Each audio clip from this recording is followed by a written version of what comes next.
We could win this war. We can win this war?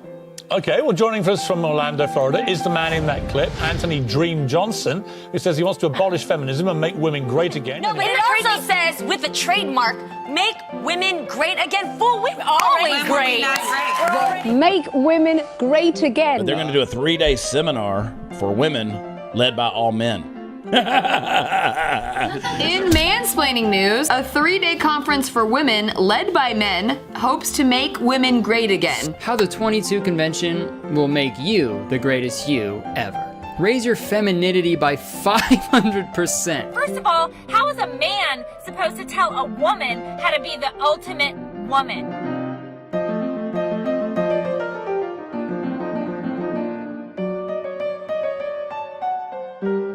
But women need to be taught how to be great again. Oh, Not my yes, words. we do. Like how to land a husband, how to lose weight, how to pop out a bunch of kids. Why do men think they need to fix the problems of women? Well, it says the world's ultimate event for women. Yeah, Orlando, Florida, that's going to be the scene of the crime. It's mansplaining palooza, and say no to the toxic bullying feminist dogma. Taught by men to make women great again.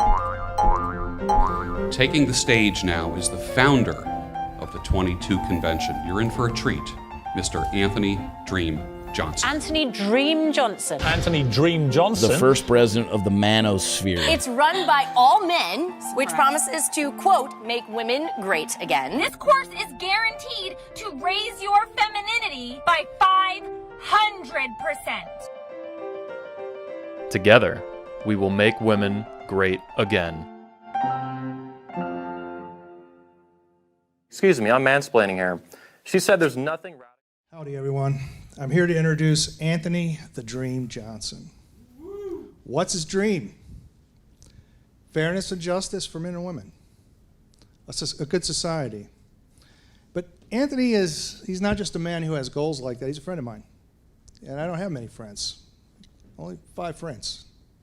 People that I have deeply shared values.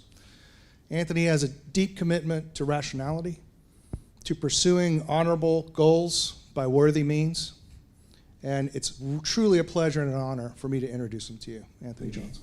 Thanks, Joe. Howdy, fam. I'm back and talked to you guys a little bit at 21 Summit, just yesterday.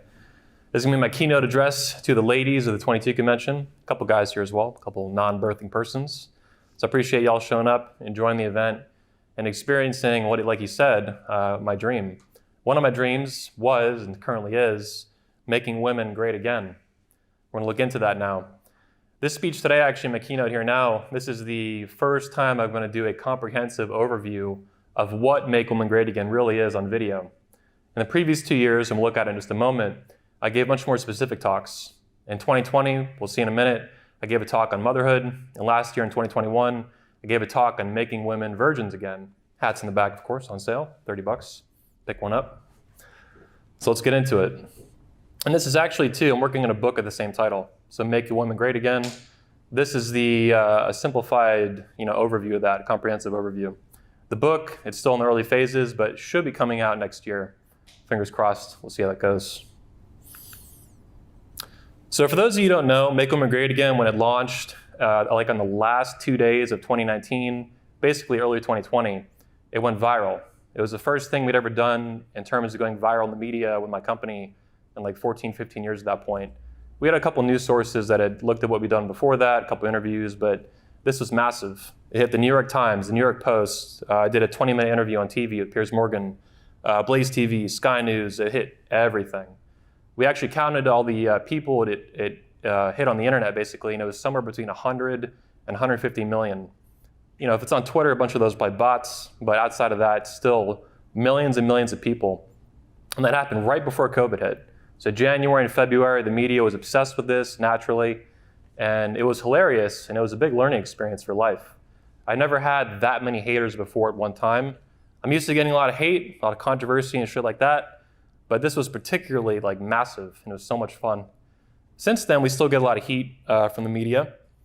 So basically every 3 to 6 months, there'll be some blog or news outlet or podcast that has a big hissy fit about what we're doing. This year, actually, they've been obsessed. It's a lot of Christians, actually, Christian feminists, which I think is like a contradiction and a bunch of BS. At the timer? Yeah, thanks. So they've been actually after the Patriarch Convention a lot, but also this event, Make Women Great Again. Particularly this pastor, Brian Save, he'll be speaking to you tomorrow. He spoke to our fathers just yesterday. They did a whole kind of hit piece on it, and then also is accused of murdering women. So I woke up one day a few months ago, and it's from The Banter, some blog, and it used to be even bigger magazine, I think, a couple of years ago, and they restructured it. So I woke up one day, and I'm used to getting like a lot of accusations, pretty wild stuff, even like death threats, crap like that. I've even had death threats against my family, immediate and extended, for doing what I do. Most of those are just people mouthing off on the internet. I did get one at my house one time, like in the mailbox, which was pretty sketch. Anyway, the title of this headline, this news outlet, bitching about me, "The right's misogyny is worse than you think, and it's killing women." And then this, the subtitle, "Republicans are openly and eagerly talking about forcing women to die from pregnancy," which I've never said. I've never done any of that. And that's kind of how fake news works, right? You give this super, super intense headline, even more bombastic than I would be, which I think is saying a lot. And they kind of, loosely accuse you of like killing women. I've never killed any women, not that I know of. I have no intent to kill women. I like women a lot. I have a girlfriend. I have a mother. I have a couple sisters. I have a niece on the way in a few months. So I love women a lot, We'll see. But anyway, they bitched about me, and then they bitched about 22 Convention, and then even Make Women Great Again, and some of the other speakers you saw, like Pastor Michael Foster. So this happens every few months, and it's not quite as massive as this, but it's kind of this ongoing train where they just keep, it's clicks for them, basically. It's drama. It's hilarious, too. So like I mentioned, in 2020, my first speech here is about motherhood first. Kind of like America first in politics, right? Motherhood first, hashtag motherhood first. That was my speech in 2020. You can go on 21 University or on YouTube, type motherhood first, it should pull right up. It's about an hour long, and it's about women putting motherhood first, prioritizing motherhood and putting it first before schooling and advanced schooling, college and stuff, and before a career. Today in America, women are basically taught by feminism to put motherhood last. They don't ever put it in those words because it's too explicit. It would reveal the lie, it would reveal the manipulation. But fundamentally, that's what they do. They want women to put motherhood last till they're like 35, when they have an advanced geriatric pregnancy, all that kind of stuff.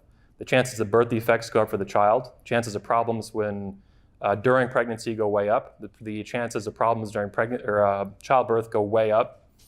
So this is basically a rejection of all that feminist dogma, that feminist bullshit, putting motherhood first where it should be, where biology, in my view, demands it. A woman's fertility drops off the cliff at about 30, then again at 35, up to about 40.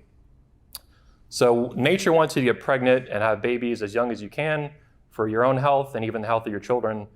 This is, in my speech, was a total refutation of what feminism teaches women today. So check it out, and we're going to dig into a little more here too. And fundamentally, you could wrap up that speech with "Make motherhood great again." Women should value motherhood. They should pursue motherhood first in most cases. We live in a free country, and when you have hundreds of millions of women making choices, you're always going to have some that don't. But this has been normal for a long, long time in our species, and it's not now. Having your first kid at 38 years old or freezing your eggs and all this weird shit, this is not normal. Feminism and mainstream culture, they want women to think this is normal. It's not normal. You live in a radical, feminist time. We live in basically a matriarchy that's spelled patriarchy. It's a lie. So put motherhood first, make motherhood great again.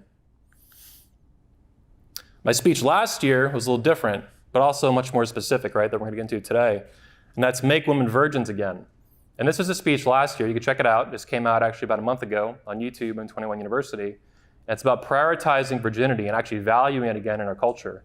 I think in the past 20 to 30 years, virginity for women in particular, never mind in even a broader scale, this for women has just gone out the window.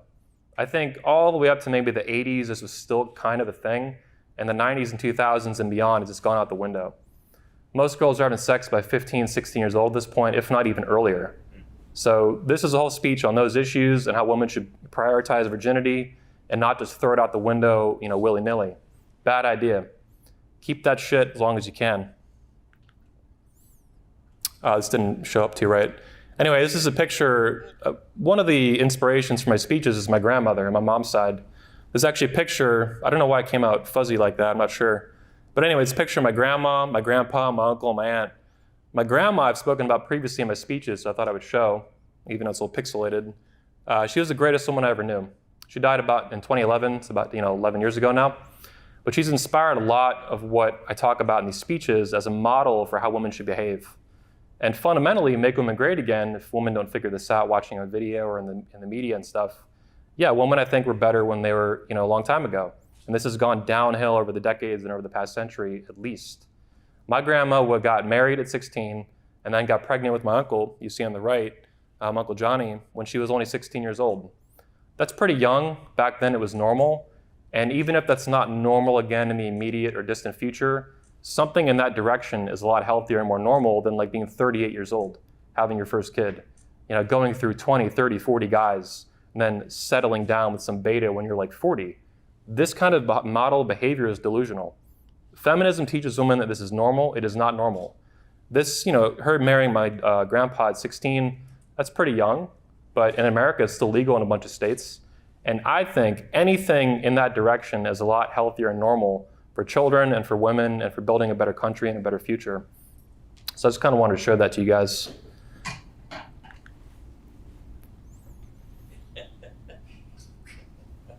I just hear the laughs as I'm like drinking water. So one of the most important elements of making women great again is making mansplaining great again. The first 22 convention, as you probably know at this point, maybe heard in the websites and stuff like that, we called it the mansplaining event of the century because I forbid any women from talking to women about becoming great again. It was only men. It was actually kind of a trick because at the last minute I had Jennifer Molesky speak. I just figured she'd be a good speaker and I was like, you know what, let's just do it. And then in the future I knew anyway I wanted to add more women, like Melissa Isaac, like Suzanne Benker, like Jennifer Molesky and others too. Elliot Hulse's wife, for example, spoke last year, Colleen Hulse, at our event. Really good job, millions of views on the videos. To make mansplaining great again, first of all, men need to speak up more. So this is men speaking up more and more and more, and rejecting any kind of shaming language or guilt tripping and crap like this. These accusations of toxic masculinity and all this bullshit. I say I'm 100% toxic. My masculinity is extremely fucking toxic. And if you don't like it, you can eat shit and suck my balls. Now, on top of that, women need to listen, right? If men just speak, even if they're bold and brash, and they even care, even if they're sincere, right?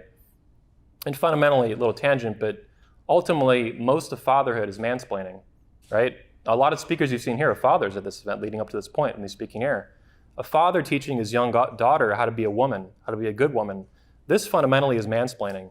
And when they accuse men of mansplaining on TV and in magazines and on the news and all this crap, ultimately, a lot of that it comes down to not just culture-wide silencing men and suppressing male voices, suppressing masculinity. It's even an attack on fatherhood. But it's covert and it's multi-layered and it's hard to understand that. It's hard to detect at a quick glance. But men need to speak up more, like we're doing at this convention. That is mostly men still speaking at it. And on top of that, women need to listen. If you have a father who's even remotely good father, listen. And then, take the advice and do what you can with it. None of this boss bitch, I'm a feminist boss queen. I actually get banned. I get blocked by feminists a lot on Twitter when I just call them a feminist boss queen. Jordan Peterson's daughter blocked me a couple weeks ago just for calling her a feminist boss queen, right? I wasn't cursing. It wasn't even a meme. I have some memes of her. But anyway, feminist boss queen shit is not healthy. It's not good for you. Don't do it. Listen. What you end up doing with it is up to you, but at least listen and do it sincerely. And men, speak up. Be bold. We need to make women feminine again. We'll get into a second. But women in this country don't act like women anymore.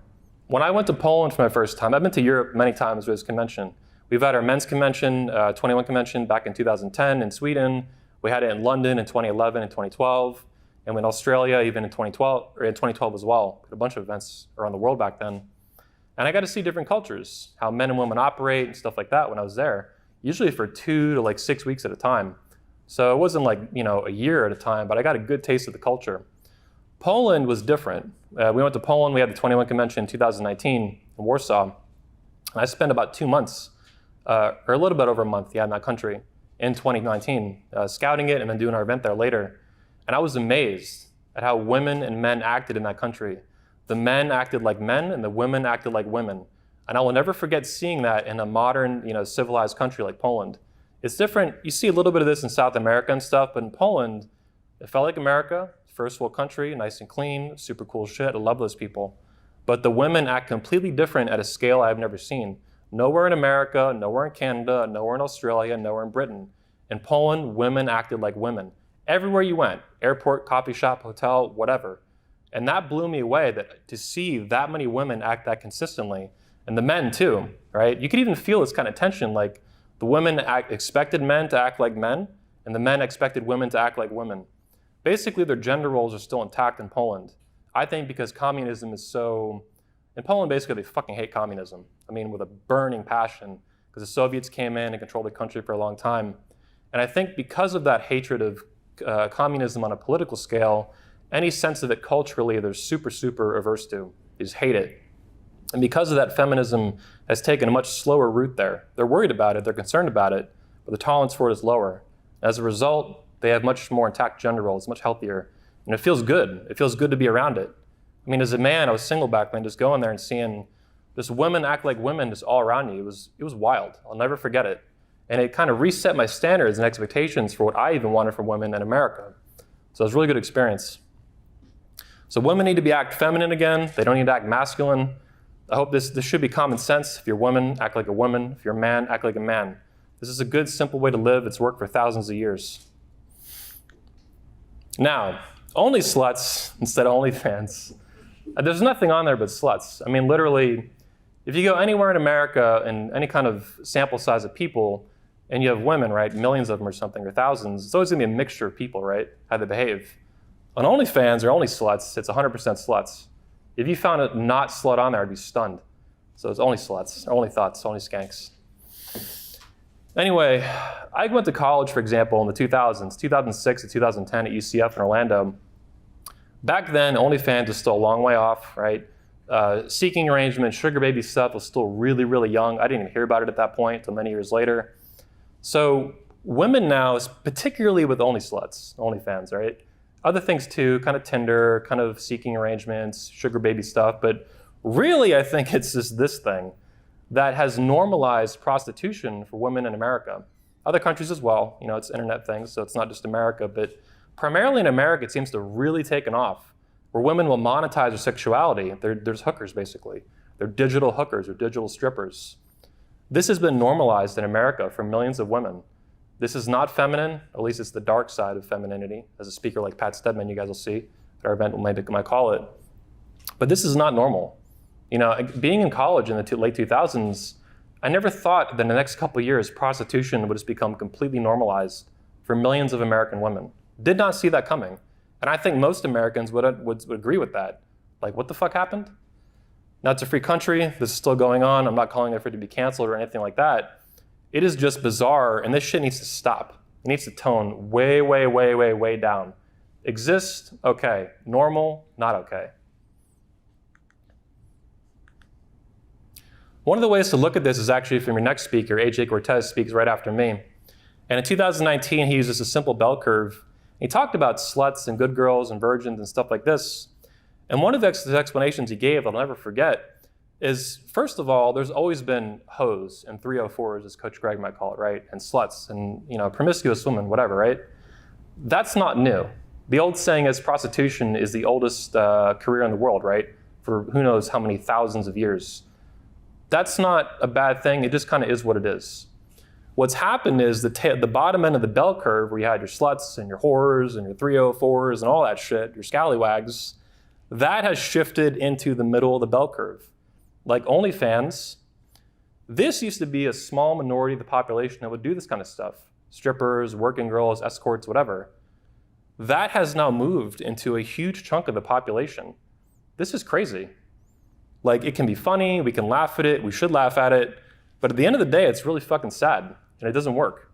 You gotta think 10, 20, 30, 40 years out. What does this do to your country? What does this do to families? What does this do to kids? What does this do to women? What does this do to men? This whole thing, combined with this, is a disaster. And it's not just only sluts, I'm not even just picking on that. The whole culture has become ultra-sexualized in the most bizarre, monetized, I'm gonna be a prostitute at 19 kind of way. How many 19-year-old girls in America now, 18, 19, 20 years old, are literally hookers behind their parents' back, their boyfriends, you know, They've been out a husband at that age because the whole culture is fucked up anyway. But this is a tidal wave of disaster and shit show in disguise. So it's funny to laugh at, but ultimately it's really sad. And yeah, this middle ground, it is what it is. You know, and it's shifting though from this is not healthy. This has to stop. So for the women watching here, in particular on the internet, when they're gonna go bananas, right, bitching and complaining about what we post, get off the thought train. This WAP stuff from Cardi B and that whole culture of this garbage, it leads to this, okay? This is your life, the cat kingdom, okay? You can be eating cat food, drinking BOGO dollar store wine, while your brothers and sisters, hopefully, who did better than you and made better choices for themselves, more responsible, are not eating cat food and surrounded by a bunch of cat babies. I'm not even anti-cat. People call me the cat daddy. I have like 5 cats I take care of in my neighborhood. They're not even mine, but they're kind of mine. So I'm not even anti-cat. I'm pro-cat, 100%. But this whole WAP culture, and you're just going to be a big boss queen, feminist skank, and then it's going to work out fine as a lie. It's always been a lie, and every year that goes by, it gets more and more apparent. And the cognitive dissonance results in this. When you can't run away from reality anymore, you're going to eat fucking cat food or starve. And then they'll eat you when you're dead. They're going to nibble on your toes. So this is bad. It looks fun. They sell it, music videos, all the colors, right? You know, the rich and famous, all this garbage. This is misery in the making. Don't do this. It's terrible. So we got to make women chaste again, basically. Don't be a slut. You know, you can do that, but choices have consequences. It's going to fuck up your life. Don't do it. This is a much better model. It's a quick graph from my speech last year, but basically, women having too much sex with too many men ruins your life. Sex is good. I'm not anti-sex. I'm 100% pro-sex. Great sex, have a good fucking time. But women, in my view, should have as much sex as possible with as few men as possible. Ideally one, your husband. If not, as close as humanly possible. And if you violate that, if you say, oh, whatever, it's some guy on YouTube or some speaker, you're gonna learn the hard way. You're gonna end up like her. You're gonna go from that to that, and it's gonna suck. And you're gonna remember this dude in a red hat bitching at you to stop being a skank. You don't wanna listen, you're gonna learn. You can learn the easy way, or you can learn the hard way. We need to make women cook again. A lot of women today can't cook anymore. My grandma was dope. She cooked like the best food. I think women should cook. Cooking is great. Men can cook too, but mostly just grilling. I do like shakes and coffee for myself, and then I grill. Everything else is kind of gay. But women should definitely cook. Men can cook a few things. Women today, I think, they really can't cook. They can't do almost anything. My grandma could sew. She could cook amazing food all the fucking time. We loved it as kids growing up, right? Women today on Tinder, these little Tinder thoughts, cannot even boil an egg. They can't even boil water. They have no idea. So that to me is a disaster, and it's funny, but it has real consequences for your dating life, for your relationships. Your boyfriend will expect you to cook. Your husband will expect you to cook. You want your kids to get fat and eat McDonald's? No. You need to feed them. You need to cook for them, right? Common sense, old school shit. Got to make women cook again. Hat on sale in the back. We got to make women thin again. I think this doesn't need too much iteration, but a little bit at least. Obesity in America has skyrocketed for everyone, and especially women. It's actually higher for women by a little bit than even men. Severe obesity, morbidly obese, all this kind of stuff. And diabetes, all the diseases of civilization.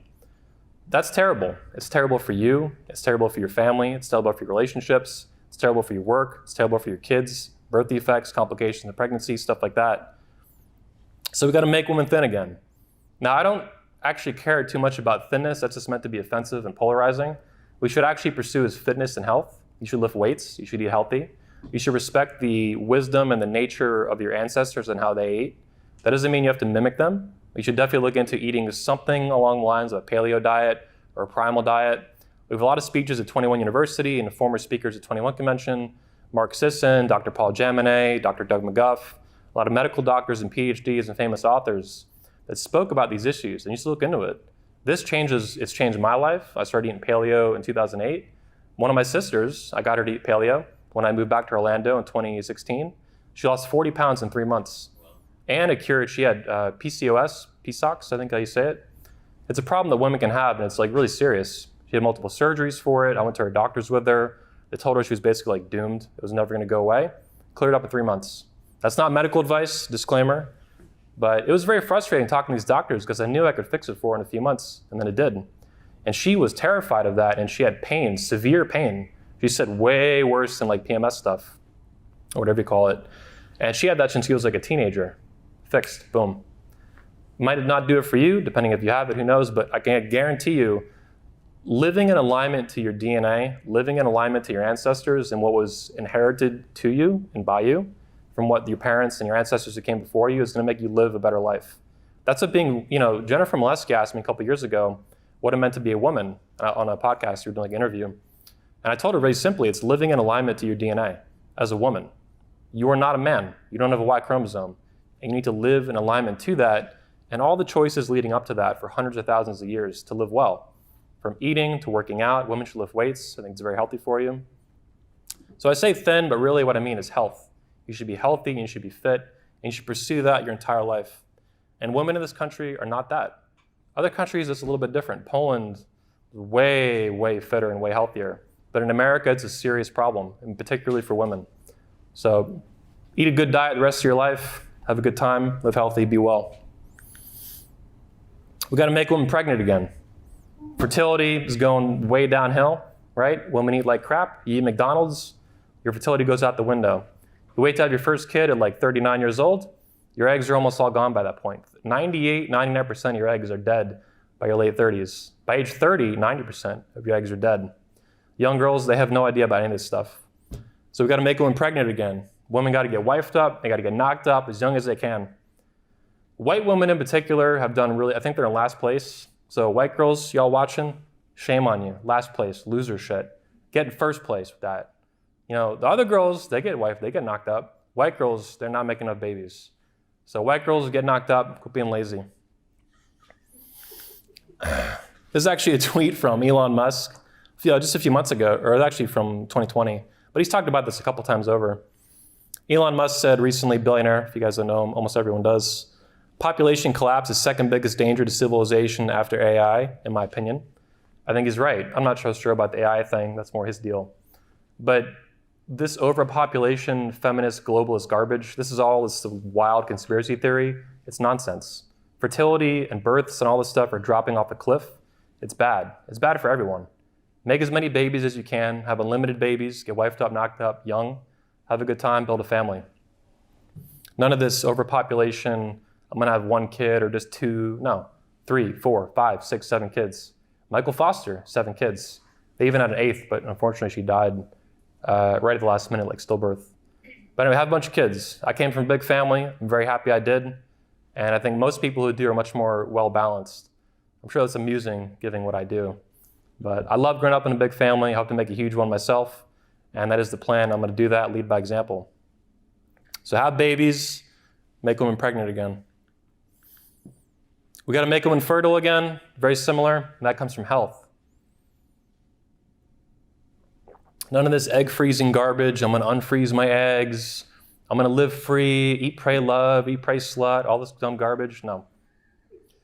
Be healthy, pursue health, eat well, live well, get good sleep, lift weights, go for a walk, you manage your stress, and have sex and get married young. Get wifed up young, not at 38, 18, 20, 25, whatever, young. So pursue, respect your fertility, that it falls off a cliff by age 30, head in this direction, pursue health, and you'll get fertility. In my view, non-medical opinion, this will come kind of automatically. We gotta make women female again. I can't believe I even have to say that, or anyone has to say that. This is a real thing, and you're gonna see why. This is Christina Aguilera with her giant green dildo. Now, when I was growing up in the 90s and 2000s, she was like this rival of Britney Spears. Well, Britney Spears is her own fucking huge mess. But this is her old best buddy or rival or whatever. And this to me, I know she's a celebrity and they want attention and all this kind of stuff. So this is an extreme example, but I think it's still a good example because it's a micro expression of the American female. Big green Hulk monster with a big green dick. I mean, the envy is literally, the penis envy is literally green. This is where American women are at. And it's a celebrity and it's a really high profile example. But how far off is the American woman from that? I'm a boss bitch, boss queen, hashtag queen life, all this garbage. This is what women do now, not just for attention. They like want to be men. It's disgusting. Don't be a man. Don't put on a giant green dildo.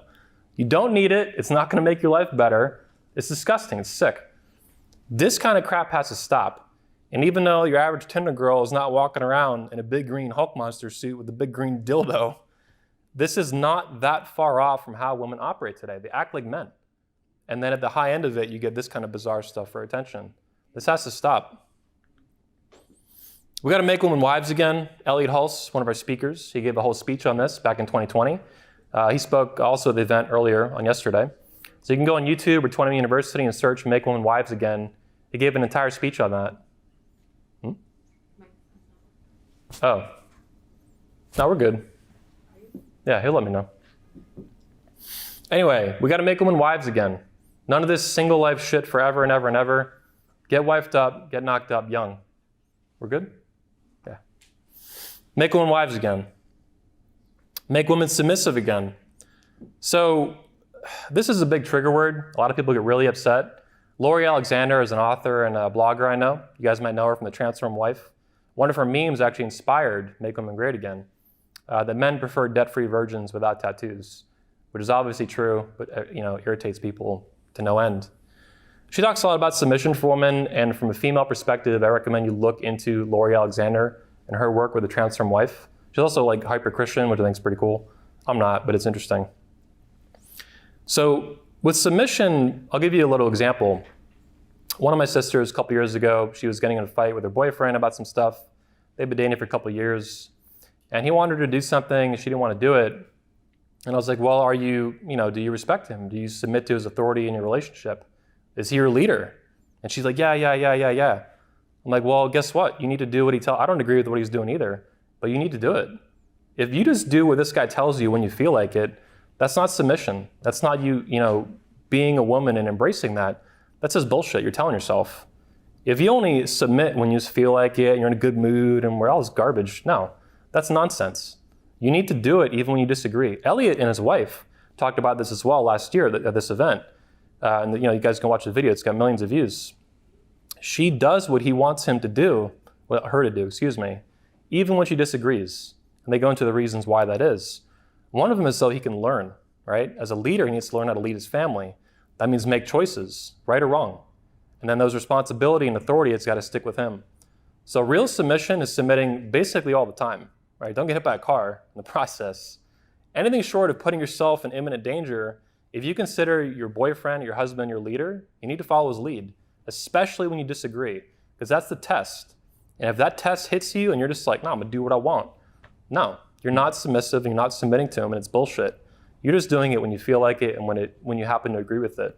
That's not real, it's not authentic. If you wanna be a good woman, you need to be submissive, including when you disagree. We need to make patriarchy great again. As you know, feminists smash the patriarchy to 1,000 pieces or 1,000,000 pieces. This is this ongoing thing, right? In my view, it's very obvious to me we live in a matriarchy. Every time there's a presidential election, all we hear is it's her turn, right? With Kamala now, we have a VP who's a chick, which is beyond disgraceful in my view to our founding fathers and the way our country was founded. But every time we hear that kind of stuff with politics, and you hear it throughout culture, right? It's a woman's world, boss queen, girls, all this bullshit.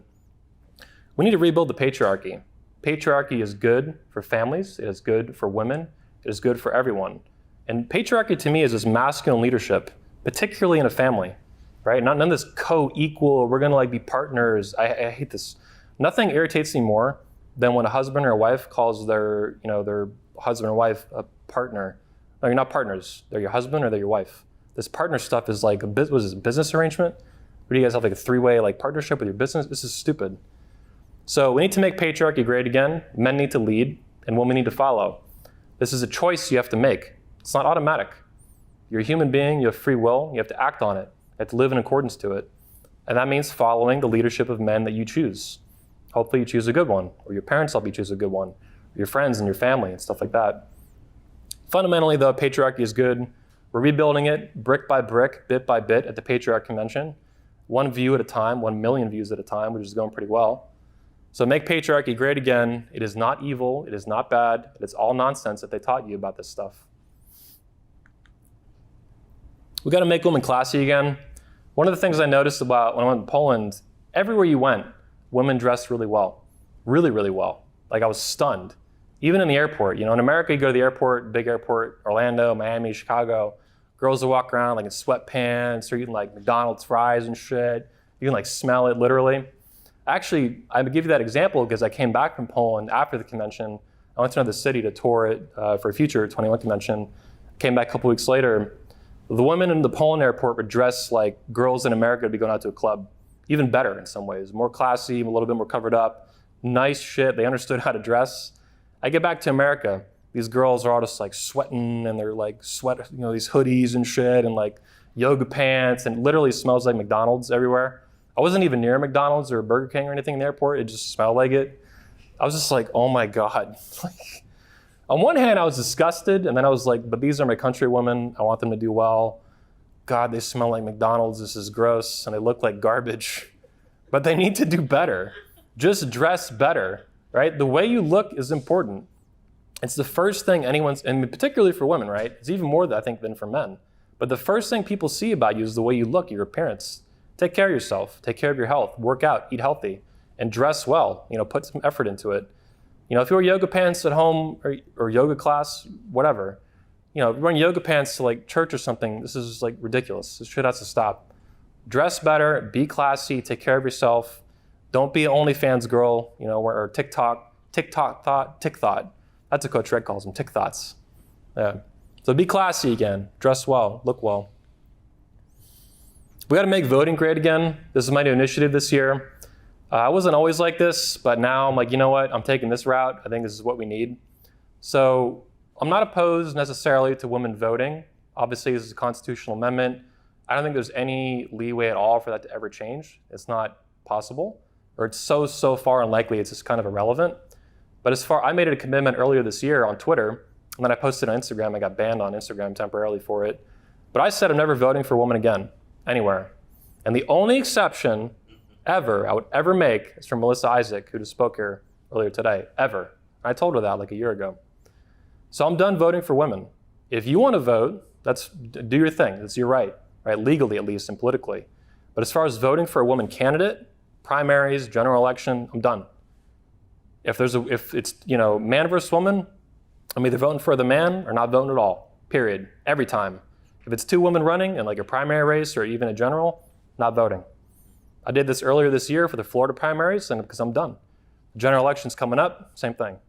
I'm done voting for women.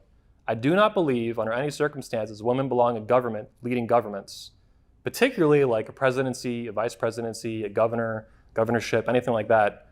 But anything, I'm just done. School board, mayor, state congressman, senator, whatever, I don't care. I'm done. It's not normal for thousands and thousands of years of government, civilized history. I think our founding fathers would find it appalling. It is bizarre, and women shouldn't run. That doesn't mean they can't run. I'm not advocating for laws to stop them from doing that. They should voluntarily not do it. My grandma would never do that. People find this amusing. I'll tell you guys, after my grandfather died, she would still vote, but she would call my uncle and ask him who to vote for. She would only, because he was the oldest male in the family after that point when my grandpa died. I think my grandpa right now is like 86 years old. I'm 34 by comparison, right? So he was much older than me. So anyway, she would only vote how he instructed her to, or not vote at all. And that's not the exact same situation here, but fundamentally it reminds me of that. Women should not run for government. You should not operate the government. You should not lead it. And now I want to mention too, the presidency aspect, because Ayn Rand, my favorite philosopher years ago, she was on Phil Donahue like in the late 70s. And they asked her on this big TV show about voting for a woman president. Would you ever vote for one? And she was like, no. And they got really upset and all this stuff.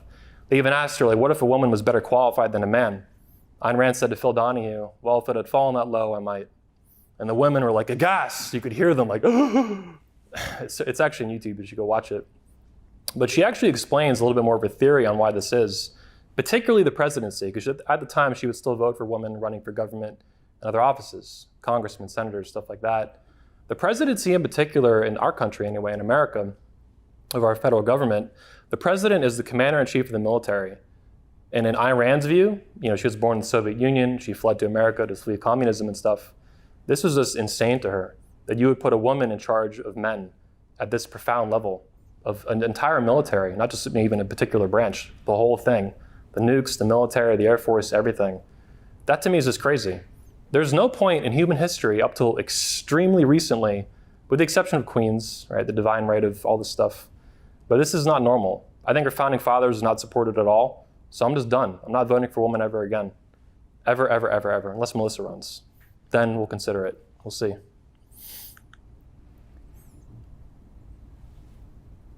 Already got this one. Not sure why this is up here. Mistake. So make women great again. That's my speech. I appreciate you guys tuning into the speech. If you ask me questions, I'll take it. But that's my brief, comprehensive overview of what Make Women Great Again is, what it's about, and what needs to happen for American women in this country. Thank you.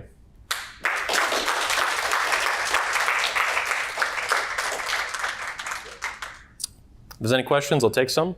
Otherwise, I will gladly take a break. So we got one there.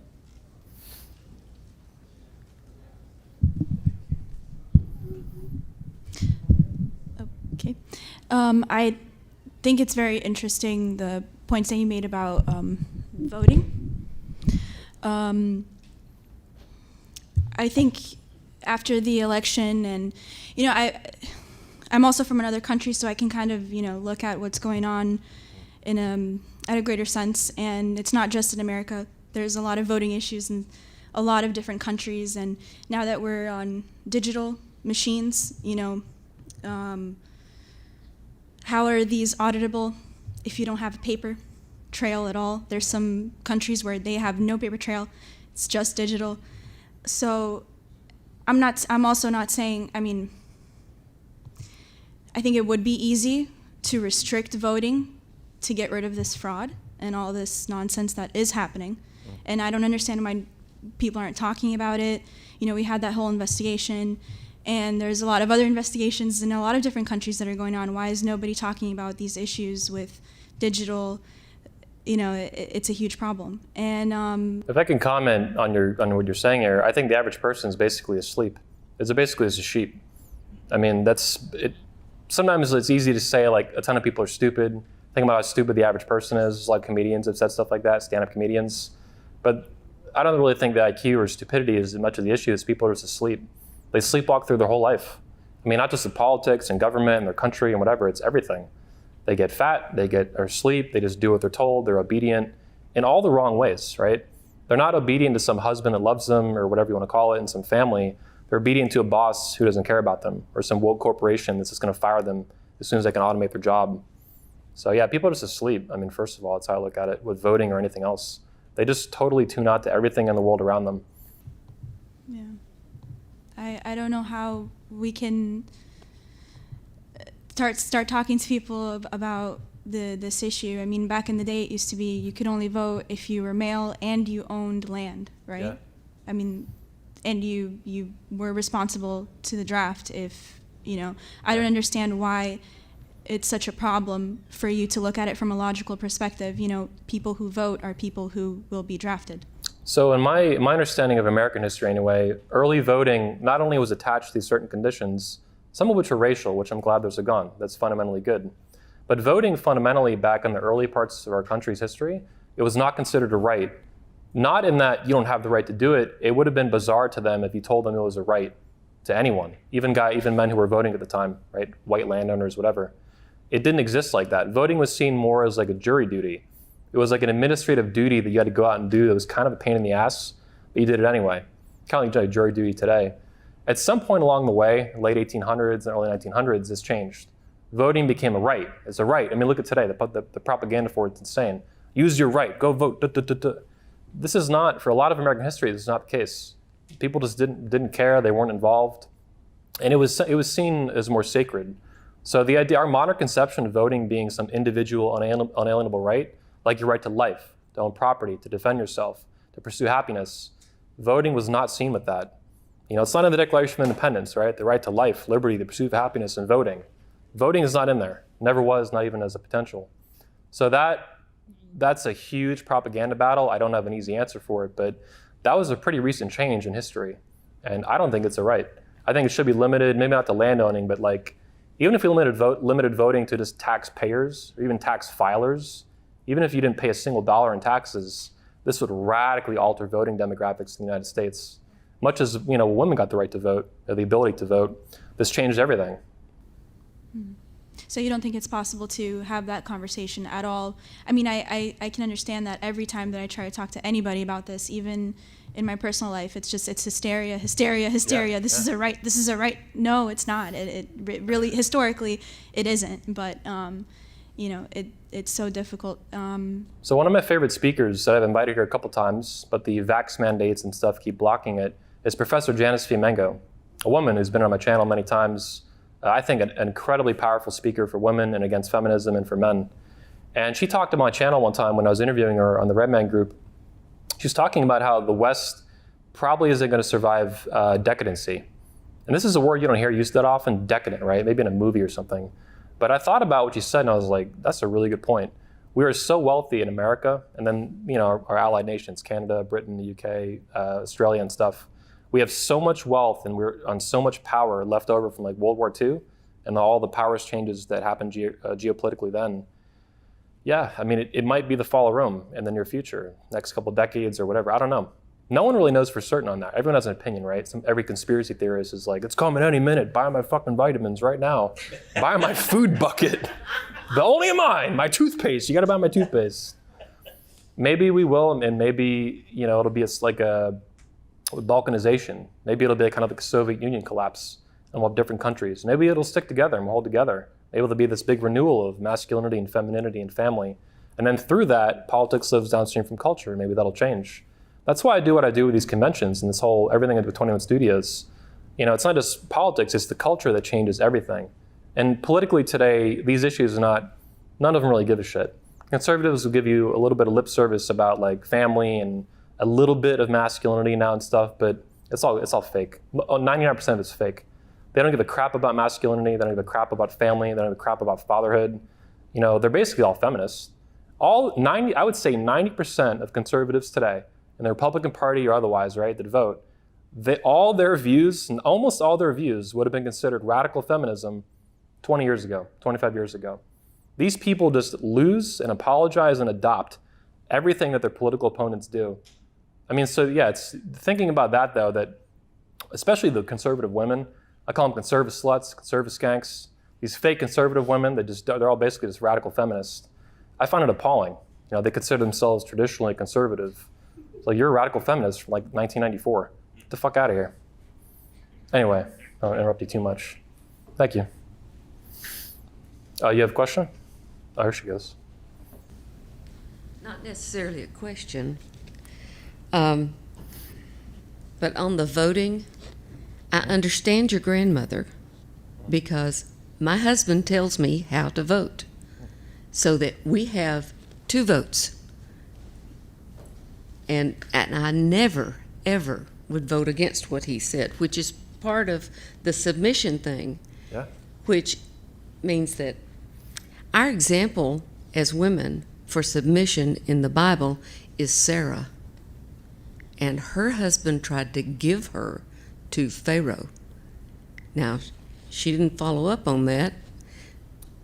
And when push came down to shove, she did tell Pharaoh that she was already married to Abraham, and Abraham got in a little trouble about it. So, but read it, it's in Genesis. Thank you. Question? Last one, Erin? Yes, thank you.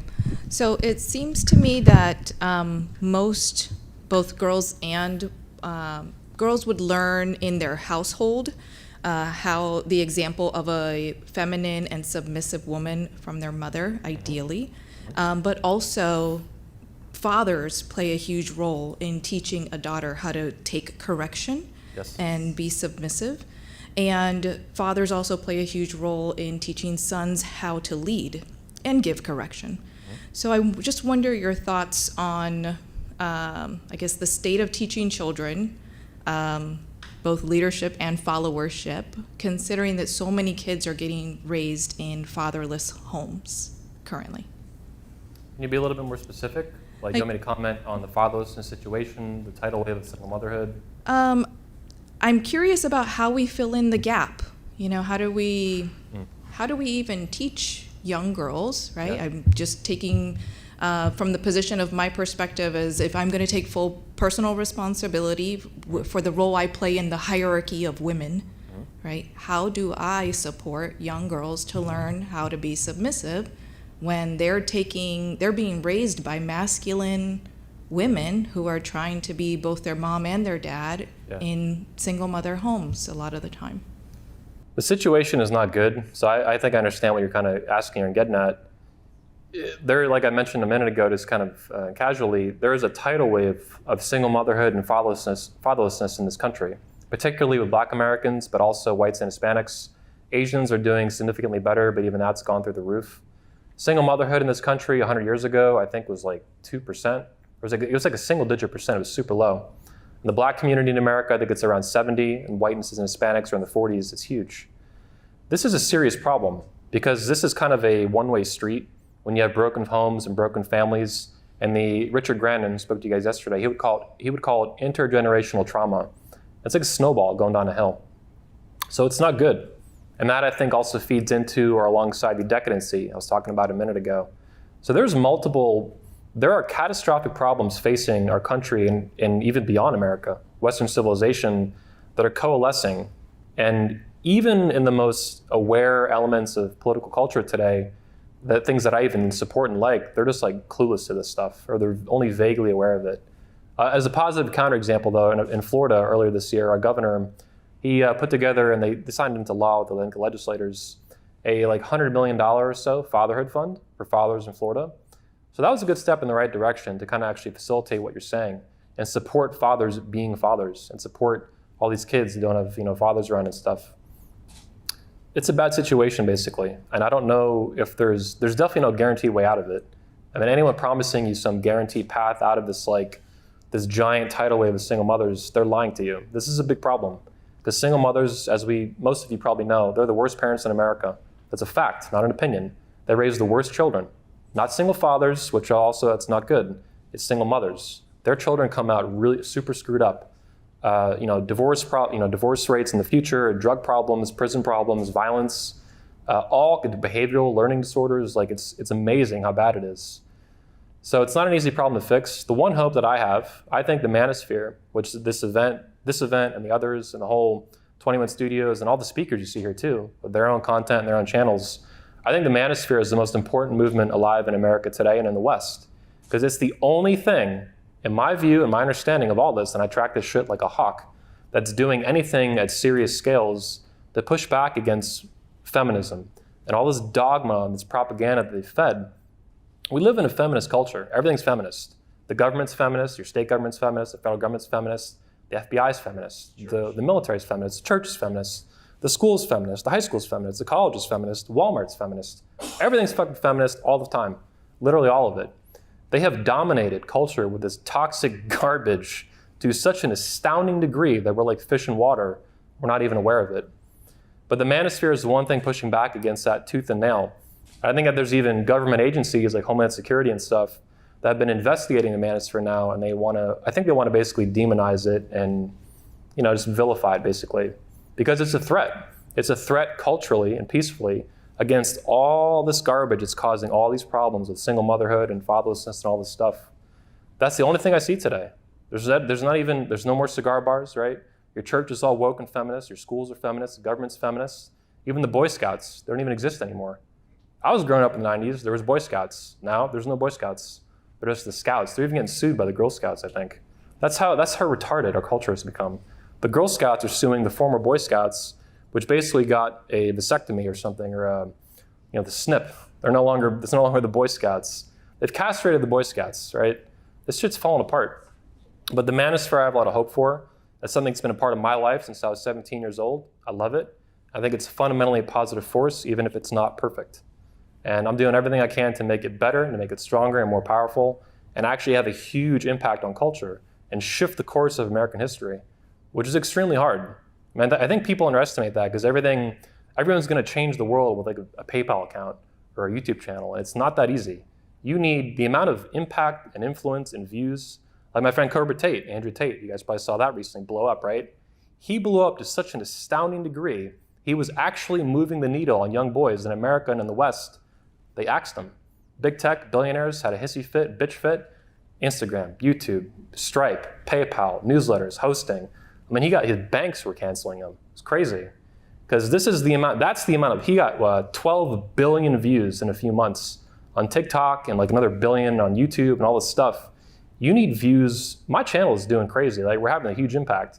We've done 19 million views in the past 30 days. That's amazing for me as an entrepreneur. I'm very proud of it. But I want that number to be 190 million. I want it to be 1 billion, like Tate had, because that's what you actually need to influence people. Words are the most powerful weapon in the world. That's why this huge battle over free speech, it keeps getting more and more intense. Because if they could control the language, they control the information. If they control the information that you have access to, your eyes and your ears and your brain, they control you. You're a slave, and you don't even know it. If someone censored me successfully on the internet, you would never get marketing information from me or videos or anything. You literally wouldn't be in this room right now. You'd have no idea the event even exists, because they would be controlling you in ways you don't even see. That's how real propaganda works and real influence. And these people pushing this crap, they're going for it 1,000 miles an hour. So I think the manosphere is the only thing that can really, facilitate what you're talking about, make a huge impact. And that's why I fight for it every day of my life. Thank you. And rant. Thank you. Welcome back to Good Morning Britain. We are finding out how men can make women great again, because in Orlando, Florida, is a man charging almost $1,000. Anthony Dream Johnson, who says he wants to abolish feminism and make women great again. Yeah, Orlando, Florida, that's going to be the scene of the crime. 21 studios, okay? They are pretty much the Avengers of the manosphere. First and foremost, shout out to 21 Studios. So this convention is put on by a company called 21 Studios, and they have this whole convention every year called the 21 Convention, where it's just teaching men how to be better. Women are queuing up to pay nearly $1,000 to have a man like Anthony tell them how to be women. It's mansplaining palooza. Anthony Dream Johnson, that's really his name. And he's the founder of the convention. Like yourself and like Anthony Johnson, president. The first president of the manosphere. President of the manosphere. You're protecting the sphere in a way that not enough people give you credit for. Thanks, man. And I really mean that, because if you didn't protect the sphere at all, it would just be a complete shit show. That's why you're the president, right? You gotta be presidential. You gotta be presidential. And that guy's name was Anthony the Dream Johnson, the president of the manosphere. There's only one guy in the manosphere. Yeah, you're impeached, Mr. President. You're f***ing done, dude. That's all there is to it. All in favor, say aye. Excuse me, I'm mansplaining here.